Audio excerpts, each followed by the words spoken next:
ಒಳ್ಳೆ ಒಂದು ಅಂಗಡಿ ಇರೋದಲ್ಲ ಅಲ್ಲಿ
ஒன்றுக்கு மட்டும் முன்னாடி வந்துடுங்க.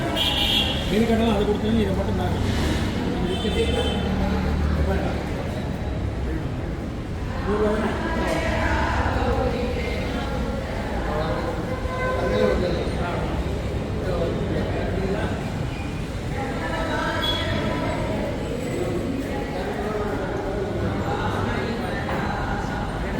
ಸರ್ವಿಸ್ ಟಿ ವಿ ಸರ್ವಿಸ್ ಇದೆಯಾ?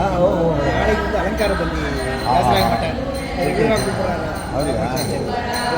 ಆಲ್ಮೋಸ್ಟ್ இப்போ ರೆಗ್ಯುಲರ್ ஓ சூப்பர் சூப்பர் சூப்பர். நாளைக்கு இல்லை நான் இன்னைக்கு நைட் மதுரை போகிறேன். நான் உங்களுக்கு ஃபோட்டோ அனுப்பிச்சேன். இன்னைக்கு நைட் மதுரை போகிறேன். அனுப்பிச்சுடுறேன்.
हनुमान् नाम द्वितीयो भीमयेव च पूर्णप्रज्ञस्थितीयस्तु भगवत्कार्यसाधकः अभ्रमं भङ्गरहितम् अजडं विमलं सदा आनन्दतीर्थम् अखिलं भजे तापत्रयावहम्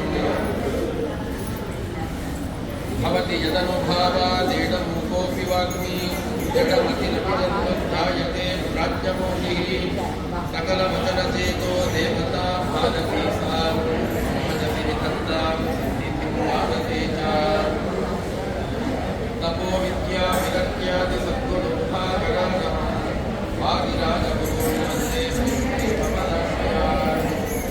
पूज्याय राघवेन्द्राय सत्यधर्मरताय च भजतां कल्पवृक्षाय नमतां कामधेनवे तपस्वाध्याय शुश्रूषा कृष्णपूजारतं मुनिं विश्वेशविष्णनं वन्दे परिव्राट्चक्रवर्तम् वेदान्ततर्कादिविदग्धबुद्धिं विद्याप्रसारेऽर्पितजीवितं मुदा कृष्णप्रियं धीरमदीनभाषणं नमाम्युदारं विबुधेशयोगिनम् आपादमौलिपर्यन्तं गुरूणामाकृतिं स्मरेत् तेन विद्धाः प्रणश्यन्ति दिग्भ्रमितमनोरथाः श्रीविश्वेशतीर्थचरणौ शरणं ममास्तां श्रीगुरुभ्यो नमः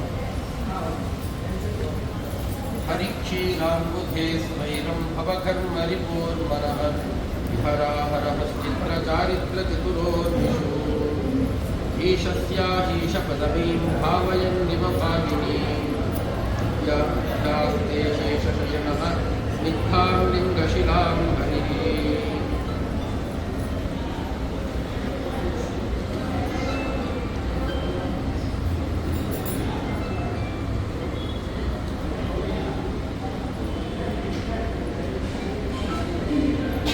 ಆದಿಸಮೀರನಾದ ವಾದಿರಾಜ ಶ್ರೀಪಾದರು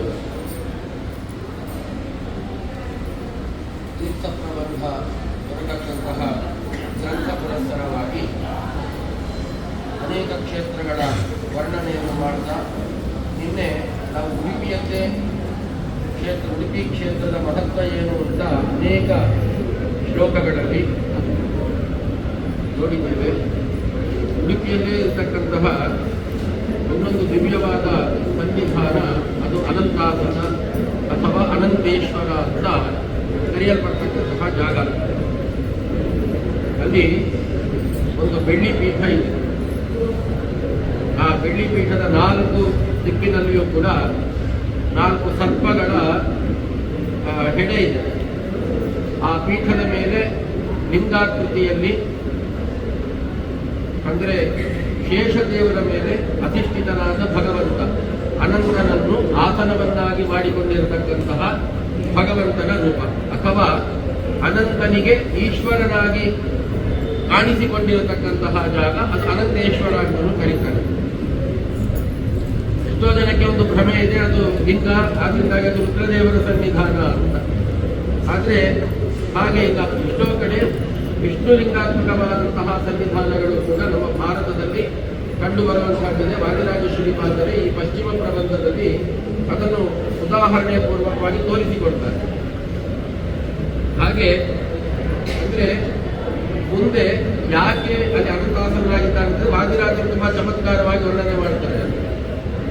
ಮುಂದೆ ಇದೇ ರುದ್ರದೇವರನ್ನು ಲಿಂಗಾಕೃತಿಯಲ್ಲಿರ್ತಕ್ಕಂತಹ ರುದ್ರನಲ್ಲಿ ಪರಶುರಾಮ ದೇವರು ಸನ್ನಿಹಿತರಾಗಿದ್ದಾರೆ. ಅಂದ್ರೆ ಆ ರುದ್ರನನ್ನು ಮುಂದೆ ನಾನು ರುದ್ರನಿಗೆ ಶೇಷ ಪದವಿಯನ್ನು ಕೊಟ್ಟು ಆ ಶೇಷನ ಮೇಲೆ ನಾನು ಪವಡಿಸ್ತೇನೆ ಅಂತ ತೋರಿಸಿಕೊಡುವುದಕ್ಕೋ ಏನೋ ಎನ್ನುವಂತೆ ಇಲ್ಲಿ ಭಗವಂತ ಲಿಂಗಾಕೃತಿಯಲ್ಲಿ ಸನ್ನಿಹಿತನಾಗಿದ್ದಾರೆ, ಭಗವಂತ ಸನ್ನಿಹಿತನಾಗಿದ್ದಾನೆ ಅಂತ ವಾದಿರಾಜ ಶ್ರೀಪಾದರು ಅನಂತಾಸನನ್ನ ವರ್ಣನೆ ಮಾಡಿ, ಇನ್ನೊಂದು ಅಲ್ಲಿಯೇ ಚಂದ್ರಮೌಳೀಶ್ವರನು ಇದ್ದಾರೆ. ಅಲ್ಲಿ ಒಂದು ರುದ್ರನ ಸನ್ನಿಧಾನ ಇದೆ. ಅಲ್ಲಿಯೂ ಒಂದು ರುದ್ರ, ಇಲ್ಲಿ ಒಂದು ರುದ್ರನ ಅವಶ್ಯಕತೆ ಇಲ್ಲ. ಎಷ್ಟೋ ಕಡೆ ರುದ್ರನ ದೇವಸ್ಥಾನ ಒಂದೇ ಊರಲ್ಲಿ ಬೇಕಾದಷ್ಟು ಇರಬಹುದು, ಇಲ್ಲ ಅಂತ ಒಂದು ವೈಶಿಷ್ಟ್ಯ ಇರುತ್ತೆ. ಅದು ಚಂದ್ರಮೌಳೀಶ್ವರನಿಗೂ ಅಷ್ಟು ವೈಶಿಷ್ಟ್ಯ ಇದೆ, ಅನಂತಾಸನಿಗೂ ಅಷ್ಟು ವೈಶಿಷ್ಟ್ಯ ಇದೆ. ಹಾಗಿರುವಾಗ 2 ರುದ್ರನ ಸನ್ನಿಧಾನದ ಅವಶ್ಯಕತೆ ಇಲ್ಲ. ಒಂದು ಶಿವಲಿಂಗ, ಇನ್ನೊಂದು ವಿಷ್ಣುಲಿಂಗ ಅಂತ ತಿಳ್ಕೊಳ್ಬೇಕು ಅಂತ ವ್ಯಾಖ್ಯಾನಕಾರರು ತಿಳಿಸಿಕೊಡ್ತಾರೆ. ಅಲ್ಲಿಂದ ವಾದಿರಾಜ ಶ್ರೀಪಾದರು ಮುಂದೆ ಪ್ರಯಾಣ ಮಾಡಿದ್ದು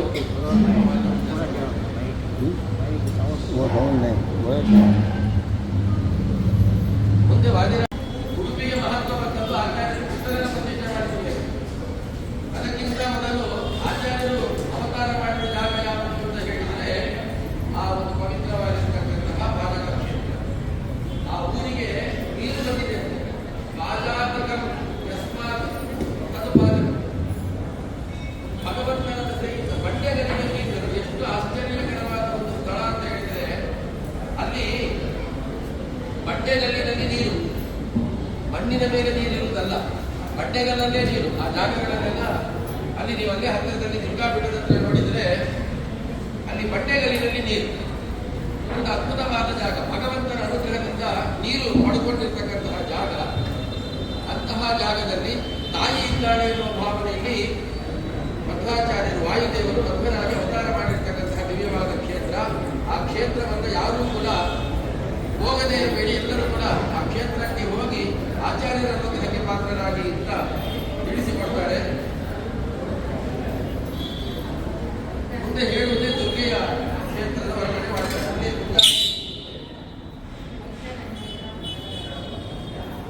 ದುರ್ಗಾದೇವಿಯ ಪ್ರತಿಭಾನ್ವಿತ ಜಾಗ. ಇದೊಂದು ವಿಶಿಷ್ಟವಾದಂತಹ ಜಾಗ. ಪರಶ್ವತ ಕದುರ್ವಾಣ ಗದಾತೀರ್ಥೋಪಶಕ್ತಿಗೆ ಗಿರೋಯಪುರುತತ್ವೇನೆ ವರ್ತೇ ನಿತ್ಯಂ ಹರಿಸ್ಪತ ತ್ರಿಶೂಲಧಾರಿಣಿ ದೈತ್ಯಜಗನ್ಮೂಲ ವಿಕಾರಿಣಿ ಗಿರೀಂದ್ರಶಿಖರಾಭಾಸ ಮಂಡಾ ದುರ್ಗಾಪವರ್ಗದ ಅಂತ ಹೇಳ್ತಾರೆ. ಆ ದುರ್ಗಾಪೀಠದ 4 ದಿಕ್ಕುಗಳಲ್ಲಿ 4 ಸರೋವರಗಳಿವೆ. ಒಂದು ಪರಶುತೀರ್ಥ ಅಂತ ಕರೀತಾರೆ, ಒಂದು ಧನುತೀರ್ಥ, ಇನ್ನೊಂದರೆ ಗದಾತೀರ್ಥ, ಪರಶ್ವತ, ಧನು, ಬಾಣತೀರ್ಥ. ಹೀಗೆ 4 ತೀರ್ಥಗಳ ಮಧ್ಯದಲ್ಲಿ ಇರತಕ್ಕಂತಹ ಈ ದುರ್ಗಾಪೀಠ ಗುಂಜಾಗಿರಿ ಅಂತ ಕರೀತಾರೆ. ಅಷ್ಟು ಪವಿತ್ರವಾದಂತಹ ಒಂದು ಜಾಗ. ನಾನು ಆಗಲೇ ಹೇಳಿದಂತೆ ಇದೆಲ್ಲ ಬಂಡೆಗಲ್ಲಿನಲ್ಲಿ ತೀರ್ಥಗಳಿರ್ತಕ್ಕಂತಹ ಸನ್ನಿಧಾನ. ಮೊನ್ನೆ ಪರಶುರಾಮ ದೇವರ ಬೆಟ್ಟ ಇದೆ, ಅದರ ಕೆಳಗಡೆ ಬಂಡೆಯಲ್ಲಿ ನೀರು. ಅಲ್ಲಿಂದ ದುರ್ಗಿಗೆ ಅಭಿಷೇಕಕ್ಕೆ ಪ್ರತಿನಿತ್ಯ ನೀರನ್ನು ಕೊಂಡೊಯ್ತಾರೆ. ಅಷ್ಟು ಪವಿತ್ರವಾದಂತಹ ಒಂದು ಜಾಗ. ಭಗವಂತನಿಂದ ನಿರ್ಮಿತವಾದಂತಹ ಅವನ ಆಯುಧಗಳ ಚಿಹ್ನೆಯಲ್ಲೇ ಇರತಕ್ಕಂಥ ಪರಶುತೀರ್ಥ ಒಡನೆಯ ಚಿಹ್ನೆಯಲ್ಲೇ ಇರುತ್ತೆ, ಗದಾತೀರ್ಥ ಗದಾಕೃತಿಯಲ್ಲಿರುತ್ತೆ, ಬಾಣತೀರ್ಥ ಬಾಣಾಕೃತಿಯಲ್ಲಿ. ಹೀಗೆ ಪರಶು, ಧನು, ಗದಾ, ಬಾಣ ಹೀಗೆ ಆಯಾ ಅಸ್ತ್ರಗಳ ಚಿಹ್ನೆಗಳಲ್ಲಿ ಇರತಕ್ಕಂತಹ ಬಂಡೆಗಲ್ಲಿನಲ್ಲಿ ಇರತಕ್ಕಂತಹ ತೀರ್ಥ. ಅಲ್ಲಿ ಬಂದು ದುರ್ಗೆ ನೆಲೆಸಿದ್ದಾಳೆ, ಮೊದಲೇ ಬಂದು ನೆಲೆಸಿದ್ದಾಳೆ ಅಂತ ವಾದಿರಾಜ ಶ್ರೀಪಾದರು ಹೇಳ್ತಾರೆ. ಯಾಕೆ ನೆಲೆಸಿದ್ದಾಳೆ ದುರ್ಗೆ ಅಂತಂದ್ರೆ ಸುತಪ್ರೇಮ್ನೇ ವಾಸುದೇ ನಿತ್ಯಂ ಹರಿಸ್ಪತ. ಮುಂದೆ ನನ್ನ ಮಗ ಈ ಭೂಮಿಯಲ್ಲಿ ಅವತಾರ ಮಾಡಲಿಕ್ಕಿದ್ದಾನೆ, ಆದ್ದರಿಂದಾಗಿ ಇವನು ಸನ್ಯಾಸಿಯಾಗಿ ಇರುವವ ಹಾಗಿದ್ದಾಗ ಮೊದಲೇ ಬಂದು ಇಲ್ಲಿ ನಾನು ವಾಸ ಮಾಡಬೇಕು ಅಂತ ಬಂದಿರತಕ್ಕಂತಹ ಅಂತ ಗುರುಗಳಾದ ಗುರುಗಳು ಒಂದು ಮಾತು ಹೇಳ್ತಾ ಇದ್ರು. ಇದಕ್ಕೆ ಕುಂಜಾರು ಅಂತ ಹೆಸರು. ಯಾಕೆ ಕುಂಜಾರು ಅಂತ ಹೆಸರು ಬಂತು ಅಂತಂದ್ರೆ ನೋಡಿ, ಇದೊಂದು ಭಗವಂತನ ತಂಗಿಯ ರೂಪ. ಅಲ್ಲಿರ್ತಕ್ಕಂಥದ್ದು ದುರ್ಗೆ. ಆ ಯಶೋದೆಗೆ ಲಕ್ಷ್ಮೀದೇವಿ ದುರ್ಗೆಯಾಗಿ ಅವತಾರ ಮಾಡಿತ್ತು. ಅದನ್ನು ವಸುದೇವ ತನ್ನ ಕೈಯಿಂದ ಕೃಷ್ಣನ ಮುಂದಿಟ್ಟು ಅದಾದ್ಮೇಲೆ ದುರ್ಗೆಯನ್ನ ಎತ್ಕೊಂಡು ಬರ್ತಾನೆ. ಮಗು ಹುಟ್ಟಿದೆ ಅಂತ ಗೊತ್ತಾದ್ಕೊಳ್ಳೆ ಕಂಸ ಬಂದು ಆ ಮಗುವನ್ನ ಹಿಡ್ಕೊಂಡು ಸಾಯಿಸಬೇಕು ಅಂತ ಕೈಲಿ ಹಿಡ್ಕೊಂಡು ಎತ್ತಿದಾಗ ಕೈಯಿಂದ ಜಾರಿದ ದುರ್ಗೆ ಅವನಿಗೆ ಹೇಳಬೇಕಾದದನ್ನೆಲ್ಲ ಹೇಳಿ ಅದಾದ ಮೇಲೆ ಎಲ್ಲಿ ವಾಸ ಮಾಡಿತ್ತು ಅಂತ ಹೇಳಿದ್ರೆ ಬಂದು ಇಲ್ಲಿ ವಾಸ ಮಾಡಿತ್ತು ಅಂತ. ಆ ಕಂಸನ ಕೈಯಿಂದ ಜಾರಿದ ದುರ್ಗೆ ಕುಂಜಾರು ದುರ್ಗೆ ಅಂತ, ಕೈ ಜಾರು ಕುಂಜಾರು ಆಗಿದೆ ಅಂತ ನಮ್ಮ ಗುರುಗಳು ಹೇಳ್ತಾ ಇದ್ರು. ಕೈಯಿಂದ ಜಾರಿದ ಆ ದುರ್ಗೆ ಇವತ್ತು ಕುಂಜಾರಗಿರಿಯಲ್ಲಿ ದುರ್ಗೆಯಾಗಿದ್ದ ಎಷ್ಟೋ ನಾಮಗಳು ಇವತ್ತು ಅಪಭ್ರಂಶ ಆಗೋಗ್ಬಿಟ್ಟಿದೆ. ಅದನ್ನು ನಾವು ಸರಿ ಮಾಡಲಿಕ್ಕೆ ಸಾಧ್ಯ ಇಲ್ಲ ಇವತ್ತು ನಮ್ಮ ಭಾರತದಲ್ಲಿ. ನಮಗೂ ಅರ್ಥ ಗೊತ್ತಿಲ್ಲ, ನಾವು ಅದೇ ಶಬ್ದಗಳಲ್ಲಿ ನಾವು ಕರೀತಾ ಇದ್ದೇವೆ. ಒಳ್ಳೊಳ್ಳೆ ನಗರಿಗಳ ಹೆಸರು ಇವತ್ತು ಏನೇನೋ ಆಗೋಗಿದೆ ಅಲ್ವಾ. ಹಾಗೆ ಕೈಜಾರಿನ ದುರ್ಗೆ ಕುಂಜಾರು ದುರ್ಗೆಯಾಗಿ ಇವತ್ತು ಮೆರಿತಾ ಇದ್ದಾಳೆ. ತ್ರಿಶೂಲವನ್ನು ಧಾರಣೆ ಮಾಡಿದ್ದಾಳೆ. ಅಲ್ಲಿ ಆ ಮಹಿಷನ ತಲೆಯನ್ನ ಸೀಳಿತಾ ಇರತಕ್ಕಂತಹ ದುರ್ಗೆಯ ವಿಶೇಷ ಸನ್ನಿಧಾನವನ್ನ ಎಲ್ಲರೂ ಚಿಂತನೆ ಮಾಡಬೇಕು. ಇವಳು ಸಾಮಾನ್ಯ ದುರ್ಗೆ ಅಲ್ಲ. ಅವಳನ್ನು ಹೇಳುತ್ತಾರೆ, ಪ್ರಳಯೇ ಜಲದುರ್ಗಾಸಿ ಸರ್ಗಾದೋ ಗಿರಿ ವಿಸ್ತೃತಿ ಇದಾನೀಂತರ ದುರ್ಗಾಸಿ ದುರ್ಗಾತ್ವಂ ಸದ್ಗುಣಾರ್ಣವೇ ದುರ್ಜೇಯತ್ವಾತ್ ದುಃಖಕತ್ವಾತ್ ದುಷ್ಪ್ರಾಪ್ಯತ್ವಾತ್ ದುರ್ಜನೈಃ ಸತಾಂ ಅಭಯಭೂಮಿತ್ವಾತ್ ದುರ್ಗಾತ್ವಂ ಹೃದ್ಗುಹಾಶ್ರಯಾತ್ ಅಂತ ದುರ್ಗಾ ಅಂತ ಹೆಸರು. ಯಾಕೆ ದುರ್ಗಾ ಅಂತ ಹೆಸರು? ಅವಳನ್ನು ತಿಳ್ಕೊಳ್ಳಿಕ್ಕೆ ಸಾಧ್ಯ ಇಲ್ಲ ಯಾರಿಗೂ, ಆದ್ರಿಂದಾಗಿ ದುರ್ಗೆ ಅಂತ. ದುಃಖೇನ ಗಂತು ಶಕ್ಯ, ಗಂತು ಮತ್ತೆ ತಿಳಿಯಲು ಅಂತ ಅರ್ಥ. ಯಾವತ್ತೂ ಸಂಸ್ಕೃತದಲ್ಲಿ ಈ ಗತಿ ಅಂತ ಅರ್ಥವನ್ನ ಹೇಳ್ತಕ್ಕಂತಹ ಕ್ರಿಯಾಪದಗಳಿಗೆ ಜ್ಞಾನ ಅಂತ ಅರ್ಥವನ್ನ ನಮ್ಮ ಹಿರಿಯರು ತಿಳಿಸಿಕೊಂಡಿದ್ದಾರೆ. ಆದ್ರಿಂದಾಗಿ ತುಂಬಾ ಕಷ್ಟದಿಂದ ಅವಳನ್ನು ತಿಳ್ಕೊಳ್ಳಿಕ್ಕೆ ಸಾಧ್ಯ. ನೋಡಿ, ಲಕ್ಷ್ಮೀ ದೇವಿ ಅಂತ ನಮ್ಗೆ ಏನಾದ್ರು ಚಿಂತನೆ ಬಂದ್ರೆ ನಮಗೆ ತಲೆಗೆ ಬರೋದೇನು, ದುಡ್ಡು ಕೊಡ್ತಾಳೆ ಅಂತ ಅಷ್ಟೇ ನಮಗೆ ಗೊತ್ತಿದ್ದು. ಲಕ್ಷ್ಮೀ ದೇವಿ ಕೆಲಸ ಏನು, ದುಡ್ಡು ಕೊಡೋದು ಅಂತ. ಅದು ಬಿಟ್ಟು ಲಕ್ಷ್ಮೀ ದೇವಿಯ ಪ್ರಭಾವ ಏನು, ಅವಳು ಏನ್ ಮಾಡ್ತಾಳೆ ಅದು ನಮಗೆ ತಿಳ್ಕೊಳ್ಳಿಕ್ಕೆ ಸಾಧ್ಯವೇ ಇಲ್ಲ. ಯಾರು ತಿಳ್ಕೊಳ್ಳಿಕ್ಕೆ ಹೋಗಲ್ಲ. ಕೆಲವು ತತ್ವಗಳನ್ನ ತಿಳ್ಕೊಳ್ಳಿಕ್ಕೆ ಸಾಧ್ಯವಿಲ್ಲ. ಅದಕ್ಕೆ ಅವಳಿಗೆ ನಮಗೆ ಪಂಚೀಕರಣದಲ್ಲಿ ಅಥವಾ ಆಚಾರ್ಯರು ಎಲ್ಲ ಹೇಳಬೇಕಾದ್ರೆ ನಮ್ಗೇನು ಹೇಳ್ತಾರೆ ಅಂತಂದ್ರೆ ಅದು ಅವ್ಯಕ್ತ ತತ್ವ ಅಂತ. ಅದು ಮೂಲ ಪ್ರಕೃತಿ, ಅದು ಅವ್ಯಕ್ತ ತತ್ವ. ಅದು ಏನದು ಸ್ವರೂಪ ಏನು, ಅದರ ಕಾರ್ಯವೈಖರಿ ಏನು, ಅದು ಯಾರಿಗೂ ಗೊತ್ತೇ ಆಗೋದಿಲ್ಲ. ಏನ್ ಮಾಡ್ತಾಳೆ, ಅವಳ ಕೆಲಸ ಏನು ಗೊತ್ತಾಗೋದಿಲ್ಲ. ವಾಯು ತತ್ವ ನೋಡಿ, ಅದು ಮಹತ್ತತ್ವಕ್ಕೆ ಸಂಬಂಧಪಟ್ಟದ್ದು. ಹೇಳಿಕೆ ಮಹತ್ತತ್ವ ಅಂತ, ಆದ್ರೆ ಅದು ಅವ್ಯಕ್ತ ತತ್ವದಿಂದ ಹುಟ್ಟಿರ್ತಕ್ಕಂಥದ್ದು ಮಹತ್ತತ್ವ. ಅದರದ್ದು ಅಷ್ಟೇ ಸ್ವರೂಪ ಚಿಂತನೆ ಯಾರಿಗೂ ಗೊತ್ತಿಲ್ಲ. ಎಷ್ಟೋ ಜನಕ್ಕೆ ವಾಯುದೇವರು ಏನ್ ಮಾಡ್ತಾರೆ, ಗಾಳಿ ಬೀಸ್ತಾ ಇರ್ತಾರೆ. ವಾಯುದೇವರಿಂದ ಉಸಿರಾಡ್ತಿರ್ತಾರೆ, ಇಲ್ಲದಿದ್ರೆ ಗಾಳಿ ಬೀಸ್ತಾ ಇರ್ತಾರೆ, ಅದೇ ವಾಯು ಅಂತ ತಿಳ್ಕೊಂಡ್ಬಿಟ್ಟಿದ್ದಾರೆ. ಬೇರೆ ಏನು ಕೆಲಸ ಗೊತ್ತಿಲ್ಲ ನಮಗೆ. ಬ್ರಹ್ಮದೇವರು ಏನ್ ಮಾಡ್ತಾರೆ, ಸೃಷ್ಟಿ ಮಾಡಿಬಿಟ್ಟು ನಾನು ನಿದ್ದೆ ಮಾಡ್ತಾ ಕೂತಿರ್ತಾರೆ ಅಂತ ಇದೇ ಚಿಂತನೆ ನಮಗೆ. ಅವರ ಒಳಗಿನ ಕೆಲವು ವ್ಯಾಪಾರಗಳೇನಿರ್ತವೆ ಅದರ ಅರಿವೇ ನಮಗೆ ಇವತ್ತೇ ಇಲ್ಲ. ಆ ತರ ನಾವಿದ್ದೇವೆ. ಯಾಕೆ ಇದು ಅವ್ಯಕ್ತ ತತ್ವದಿಂದ ಸೃಷ್ಟಿಸಲ್ಪಟ್ಟಿರ್ತಕ್ಕಂಥ ಎರಡು ತತ್ವಗಳು, ವಾಯು ತತ್ವ ಮತ್ತೆ ಈ ಮಹತ್ತತ್ವ. ಮಹತ್ತತ್ವ ಅಂತ ಹೇಳಿದ್ರೆ ಒಂದು ಬ್ರಹ್ಮದೇವರು ಮತ್ತೆ ವಾಯುದೇವರು ಇಬ್ಬರೂ ಮಹತ್ತತ್ವದಿಂದ ಅವರ ಶರೀರ ಅಂತ ಕರೆದಿದ್ದಾರೆ. ಅವ್ರ ಒಳಗಡೆ ವ್ಯಾಪಾರ, ಅವರಿಂದ ಒಳಗಡೆ ಉಸಿರಾಡ್ತಾ ಇರ್ತಾರೆ, ಹಂಸ ಮಂತ್ರ ಜಪ ಮಾಡ್ತಾ ಇರ್ತಾರೆ, ಎಷ್ಟೋ ದೇವತೆಗಳಿಗೆ ಉಪದೇಶ ಮಾಡ್ತಾರೆ. ಲಕ್ಷ್ಮೀ ದೇವಿ ಅಂತೂ ದುರ್ಗೆ, ಅವಳು ಮಾಯಾ ಸ್ವರೂಪಿಣಿ ಅಂತ ಕರೀತಾರೆ. ಎಲ್ಲ ಮಾಯೆ ಮಾಯೆ ಮಾಯೆ ಮಾಯಾ ಸ್ವರೂಪಿಣಿ ಅಂತ ಕರೀತಾರೆ, ಶಕ್ತಿ ಸ್ವರೂಪಿಣಿ ಏನೇನೋ ಕರೀತಾರೆ. ಏನು ಮಾಯಾ ಸ್ವರೂಪಿಣಿ ಅಂತ ಹೇಳಿದ್ರೆ ಎಷ್ಟೋ ಕ್ಲಿಷ್ಟವಾದ ವಿಚಾರಗಳನ್ನೆಲ್ಲ ಸರಿಪಡಿಸ್ತಕ್ಕಂತಹ ಜವಾಬ್ದಾರಿಯನ್ನ ಗೊತ್ತಿರತಕ್ಕಂತಹ ರೂಪಗಳು.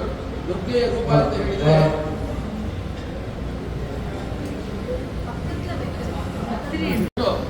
ದುಡ್ಡು ಸುರಿಸ್ಬಿಡು ಅಂತ, ಕನಕ ವೃಷ್ಟಿಯ ಕನೆಯುತ ಬಾರೆ ಅಂತ ಅದೇ ಕೇಳ್ತಾ ಇರ್ತೇವೆ ನಾವು. ಅವಳು ಇರುವುದೇ ನಮಗೆ ಕನಕ ವೃಷ್ಟಿ ಸುರಿಸ್ಲಿಕ್ಕೆ, ಇದಕ್ಕೋಸ್ಕರ ಇರುವುದಲ್ಲ. ದೇವತೆಗಳು ಹೇಳುವುದಾಗಿ ಹುಟ್ಟಿದ ಮೇಲೆ ಒಂದಾದ ಸ್ವರ್ಗಕ್ಕಾಗಿ ಪ್ರಯತ್ನ ಮಾಡಿ, ಇಲ್ಲ ಹೋದ್ರೆ ಅಪವರ್ಗಕ್ಕಾಗಿ ಪ್ರಯತ್ನ ಮಾಡಿ.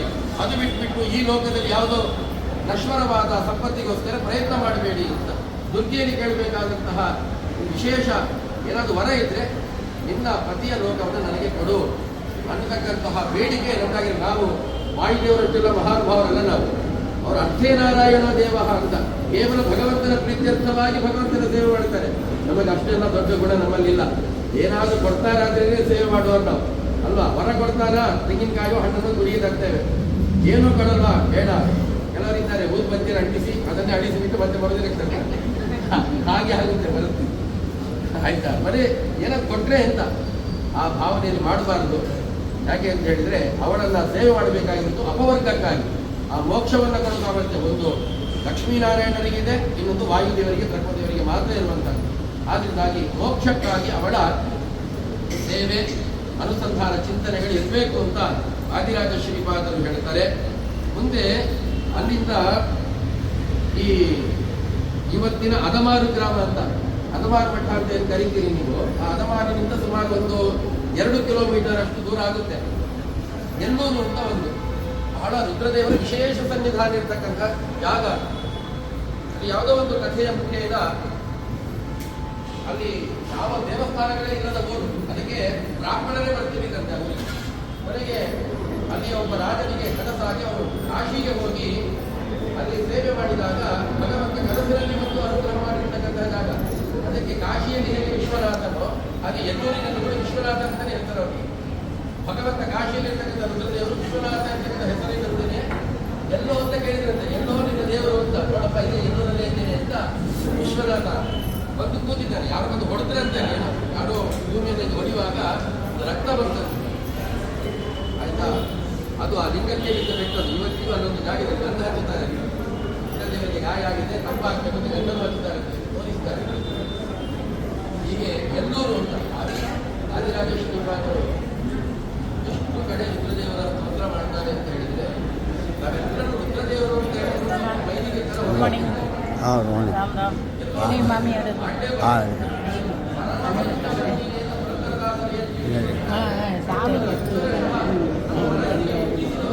ಎಲ್ಲ ಗ್ರೂಪ್ಲಿ ಮಮ್ಮದ ವಿಡಿಯೋ ಪಲ್ಲವಿ ಪ್ರೊಡಕ್ಷನ್ಸ್.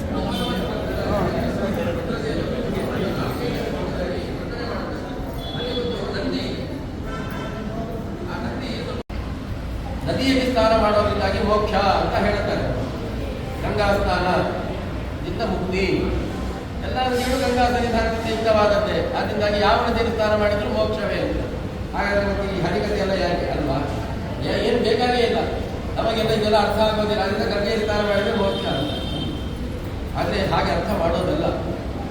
ನೋಡಿ, ನದಿಯಲ್ಲಿ ಸ್ನಾನ ಮಾಡೋದ್ರಿಂದಾಗಿ ದೇಹ ಶುದ್ಧಿ ಒಂದೇ ಆಗೋದಲ್ಲ, ಮನಃಶುದ್ಧಿ ಆಗುತ್ತೆ ಅಲ್ವಾ? ನದಿ ಸ್ನಾನದಿಂದ ಮನಃಶುದ್ಧಿ ಆಗಬೇಕು, ಅಂತಃಕರಣ ಶುದ್ಧಿ ಆಗಬೇಕು. ನದಿ ಸ್ನಾನ, ನದಿ ಆ ನೀರುಗಳ ಪಾನ, ಇದರಿಂದ ಅಂತಃಕರಣ ಶುದ್ಧಿ ಆಗುತ್ತೆ. ಅಂತಃಕರಣ ಶುದ್ಧಿಯಾದಾಗ ನಿಮ್ಮ ಮನಸ್ಸು ಒಂದು ಕಡೆ ಕೂತ್ಕೊಂಡು ಕೇಳುವ ಮನಸ್ಸಿಗೆ ಒಂದು ಏಕಾಗ್ರತೆಯನ್ನು ತಂದುಕೊಡುತ್ತೆ. ಜ್ಞಾನವನ್ನು ಪಡ್ಕೊಳ್ಳಿಕ್ಕೆ ಈ ಪಾತ್ರ ಒಂದು ಸಿದ್ಧವಾಗುತ್ತೆ ಅಂತ ಅರ್ಥ. ಯಾವಾಗ ಜ್ಞಾನ ಪಡ್ಕೊಳ್ಳಿಕ್ಕೆ ಸಿದ್ಧವಾಗುತ್ತೆ ಆವಾಗ ಜ್ಞಾನ ಪ್ರಾಪ್ತಿ. ಜ್ಞಾನ ಪ್ರಾಪ್ತಿಯಾದ ಮೇಲೆ ಭಗವಂತನ ಪ್ರಸಾದ ಅವನ ದರ್ಶನ ಕೊಡ್ತಾನೆ. ಅದರ ನಂತರ ಮೋಕ್ಷ ಸಿಗುತ್ತೆ ಅಂತ. ಎಷ್ಟು ಡೈರೆಕ್ಟ್ ಆಗಿ ನದಿ ಸ್ನಾನದಿಂದ ಮೋಕ್ಷ ಸಿಗೋದಿಲ್ಲ. ನದಿಗಳಲ್ಲಿ ಸ್ನಾನ ಮಾಡೋದ್ರಿಂದಾಗಿ ಅಂತಃಕರಣ ಶುದ್ಧಿಯಾಗಿ ಜ್ಞಾನ ಪ್ರಾಪ್ತಿಯಾಗುತ್ತೆ. ಅದರಿಂದಾಗಿ ಕುಮಾರಧಾರೆ, ಸುಜನೋದ್ಧಾರೆ, ವಿಜ್ಞಾನಧಾರೆ ಅಂತ ಹೇಳ್ತಾರೆ. ಒಳ್ಳೆ ಜ್ಞಾನವನ್ನು ಧಾರೆಯುವ ಮೂಲಕ ನನ್ನನ್ನು ಪವಿತ್ರಗೊಳಿಸುವ ಅಂತ ವಾದಿರಾಜ ಶ್ರೀಪಾದರು ವರ್ಣನೆ ಮಾಡ್ತಾರೆ. ಯಾಕೆ? ಅಲ್ಲೆಲ್ಲ ತಪಸ್ಸು ಮಾಡಿರ್ತಕ್ಕಂಥ ಮಹಾನುಭಾವರಿದ್ದಾರೆ. ಸ್ವಾಮಿಗಳೆಲ್ಲ ಅನಿರುದ್ಧ ತೀರ್ಥರೇ ಅಷ್ಟೇ ಅಲ್ಲ, ವಿಷ್ಣು ತೀರ್ಥರಂತೂ ಇವತ್ತಿಗೂ ಅಲ್ಲಿ ತಪಸ್ಸು ಮಾಡ್ತಾ ಇದ್ದಾರೆ. ಸಖ್ಯ ಪರ್ವತದ ತುತ್ತ ತುದಿಯಲ್ಲಿ ಕೂತ್ಕೊಂಡು ಒಳ್ಳೆ ಹರಿಶ್ಚಂದ್ರ ಪರ್ವತ ಎಂದು ಕರೀತಾರೆ. ಅಲ್ಲಿ ಅವರು ತಪಸ್ಸು ಮಾಡ್ತಾನೆ ಇದ್ದಾರೆ. ಅಷ್ಟು ಪವಿತ್ರವಾದಂತಹ ಒಂದು ಜಾಗ ಇದು.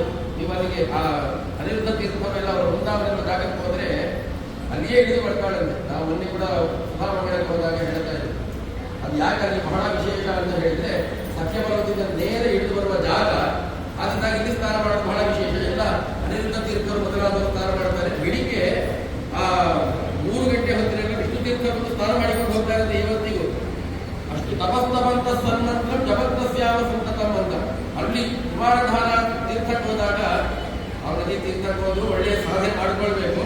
ವಿಶೇಷವಾಗಿ ಕುಮಾರಧಾರ ಪರ್ವತಕ್ಕೆ ಹೋದ್ರೆ, ಅಲ್ಲಿ ನದಿಗೆ ಹೋದ್ರೆ ಒಳ್ಳೆ ರೀತಿಯಲ್ಲಿ ಆದಷ್ಟು ಜಪ ಮಾಡಿಕೊಳ್ಳಿ, ಬೇಗ ಸಿದ್ಧಿಯಾಗುತ್ತೆ ಅಂತ ವಾದಿರಾಜ ಶ್ರೀಪಾದ ಹೇಳ್ತಾರೆ. ತಪಸ್ತವಂತ ಸನ್ಮಂತ್ರ ಜಪತ್ತಸ್ಯಾವ ಸಂತತಂ. ಇಲ್ಲಿ ಬಂದ್ರೆ ಜಪ ಮಾಡ್ತಾನೇ ಇರಬೇಕು ಅಂತ ಅನಿಸುತ್ತೆ. ಅಷ್ಟು ಅದ್ಭುತವಾದ ಜಾಗ ಅಂತ. ಇವತ್ತಿಗೂ ಇನ್ನು ಆ ಒಂದು ವಾತಾವರಣ ಕೆಟ್ಟಿಲ್ಲ. ಇನ್ನು ಅಷ್ಟು ಅದ್ಭುತವಾದ ವಾತಾವರಣ ಇವತ್ತಿಗೂ ಅಲ್ಲಿದೆ. ಆದ್ರಿಂದಾಗಿ ಆ ಕುಮಾರಧಾರ ನದಿಯಲ್ಲಿ ಸ್ನಾನ ಮಾಡಿ ಅಂತ ಹೇಳ್ತಾರೆ. ಅದಾದ ಮೇಲೆ ಆ ಕ್ಷೇತ್ರದಲ್ಲಿ ಬೆಳಗ್ತಾ ಇರತಕ್ಕಂತಹ ದೇವ ಸುಬ್ರಹ್ಮಣ್ಯ. ಸುಬ್ರಹ್ಮಣ್ಯ ಅಂತಂದ್ರೆ ಏನು ಅಂತಂದ್ರೆ, ಯಾರು ಭಗವಂತನ ಭಕ್ತರಿದ್ದಾರೋ, ಭಗವಂತನನ್ನು ತಿಳ್ಕೊಳ್ಳಿಕ್ಕೆ ಪ್ರಯತ್ನ ಮಾಡ್ತಾರೋ ಅವರ ದೇವ ಅಂತ ಅರ್ಥ. ಸುಬ್ರಹ್ಮಣ್ಯ ಅಂತ ಹೇಳಿದ್ರೆ, ಕಂದನಿಗೆ ಸುಬ್ರಹ್ಮಣ್ಯ ಅಂತ ಯಾಕೆ ಹೆಸರು ಅಂತ ಹೇಳಿದೆ. ಬ್ರಾಹ್ಮಣರಿಗೆ ಪ್ರಿಯ ಅಂತ ಒಂದು ಅರ್ಥ ಅಲ್ಲ, ಬ್ರಾಹ್ಮಣರಿಗೂ ಪ್ರಿಯನೇ. ಯಾರು ದೇವರನ್ನ, ಬ್ರಹ್ಮನನ್ನ ಅಂದ್ರೆ ಭಗವಂತನನ್ನ ಚೆನ್ನಾಗಿ ತಿಳ್ಕೊಳ್ತಾರೋ ಅವರಿಗೆ ತುಂಬಾ ಪ್ರಿಯವನ್ನು ಉಂಟು ಮಾಡುವವ ಸುಬ್ರಹ್ಮಣ್ಯ ಅಂತ ಅರ್ಥ. ಅದಕ್ಕೆ ವಾದಿರಾಜ ಶ್ರೀಪಾದರು ಹೇಳ್ತಾರೆ, ಸುಬ್ರಹ್ಮಣ್ಯಸ್ಯ ಮಹಿಮಾ ವರ್ಣಿಸುತ್ತೇನೆ ಶಕ್ಯತೆ. ಅವನನ್ನು ವರ್ಣನೆ ಮಾಡಲಿಕ್ಕೆ ಸಾಧ್ಯವೇ ಇಲ್ಲ ಅಂತ. ನಿಮಗೆಲ್ಲ ಕೇಳಿರ್ತೀರಿ, ಸುಬ್ರಹ್ಮಣ್ಯದಲ್ಲಿ ಒಂದು ಮಡೆ ಸ್ನಾನ ಅಂತ ಇದೆ. ಬ್ರಾಹ್ಮಣರೆಲ್ಲ ಊಟ ಮಾಡಿದ ಮೇಲೆ ಯಾರಿಗಾದರೂ ಒಂದು ಚರ್ಮ ರೋಗಾದಿಗಳಿದ್ರೆ ಅದರ ಮೇಲೆ ಉರುಳು ಸೇವೆ ಅಂತ ಮಾಡ್ತಾರೆ. ಹಾಗೆ ಉರುಳು ಸೇವೆ ಮಾಡಿದಾಗ ಅವರ ಚರ್ಮ ರೋಗ ಹೋದದ್ದು ಪ್ರತ್ಯಕ್ಷವಾಗಿ ಕಂಡಿದೆ ಅಂತ ವಾದಿರಾಜ ಶ್ರೀಪಾದರು ಹೇಳಿದ ಮಾತು. ಬ್ರಾಹ್ಮಣರ ಎಲೆ ಮೇಲೆ ಊಟ ಮಾಡುತ್ತಾರೆ, ಬೇರೆ ಕಡೆ ಬ್ರಾಹ್ಮಣರು ಊಟ ಮಾಡ್ತಾರೆ, ಅಲ್ಲೆಲ್ಲ ಉರುಳು ಸೇವೆ ಇಲ್ಲ. ಒಂದು ಸುಬ್ರಹ್ಮಣ್ಯದಲ್ಲಿ ಮಾತ್ರ ಆ ಒಂದು ಸೇವೆ ಇರತಕ್ಕಂಥದ್ದು. ಯತ್ರ ಉಚ್ಛಿಷ್ಟಮಿ ಸ್ಪಷ್ಟಂ, ಅದು ಎಂಜಲೂ ಕೂಡ ಸ್ಪಷ್ಟವಾಗಿ ಶ್ವಿತ್ರಿನ ಶೋಧಯತ್ಯಹೋ, ರೋಗಿಗಳ ಚರ್ಮ ರೋಗವನ್ನು ಪರಿಹಾರ ಮಾಡ್ತಾ ಇದೆ ಈ ಕ್ಷೇತ್ರ.